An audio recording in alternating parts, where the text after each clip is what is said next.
পেছনে একটি মোটা গরু দাঁড়িয়ে। বিড়াল আহমক গলায়, এই যে গরু ভাই, চলেন আজকে হাটে যাই, আপনাকে একটু বিক্রি করি, আরামে একটা ফ্রিজ কিনব, মাছ রাখব। গরু গম্ভীর গলায়, তুই পাগল হইছস? আমি তোর মালিক না, তুই আমার মালিক। আমি তোরে গরুর দুধ খাওয়াই, তুই আমারে বিক্রি করবি? বিড়াল আরে ভাই, বুঝেন না, একদিন বিক্রি করে আবার ফিরায় আনব, দোকানদারকে বলবো সেল অনলি ফর এক্সিবিশন। হ্যাঁ হ্যাঁ হ্যাঁ হ্যাঁ। দৃশ্য ২। রাস্তা ধরে হাঁটছে।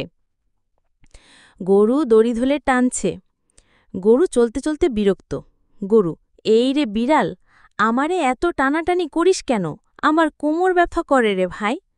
বিড়াল, তোমার কোমর ব্যথা করলেও আমার ট্যাকা ব্যথা করে ভাই, 2 দিন ধরে ভাত নাই, বুঝছেন? রাস্তার পাশে এক গরিব।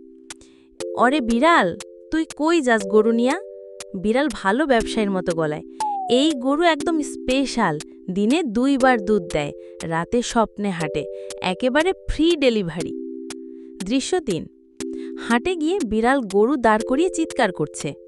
বিড়াল চিৎকার করে, এই যে গরু বিক্রি, গরু বিক্রি, সঙ্গে ফ্রি চা খাওয়া, আহা, এমন গরু হাটে নাই। একজন মানুষ, তুই বিড়াল, গরু বিক্রি করিস কেমনে? মালিক কে? বিড়াল, মালিক আমি, দুধ আমি খাই, গোবর আমি পরিষ্কার করি, তাই মালিক আমি। আরেকজন হাসে, তোর নাম কি? বিড়াল মিয়া, ওরফে গরু ব্যবসায়ী বিড়াল। দৃশ্য ৪। বাজারের মুরব্বি আসে। মুরব্বি, বিড়াল সাহেব, এই গরু কি আপনার নামে দলিলে আছে? বিড়াল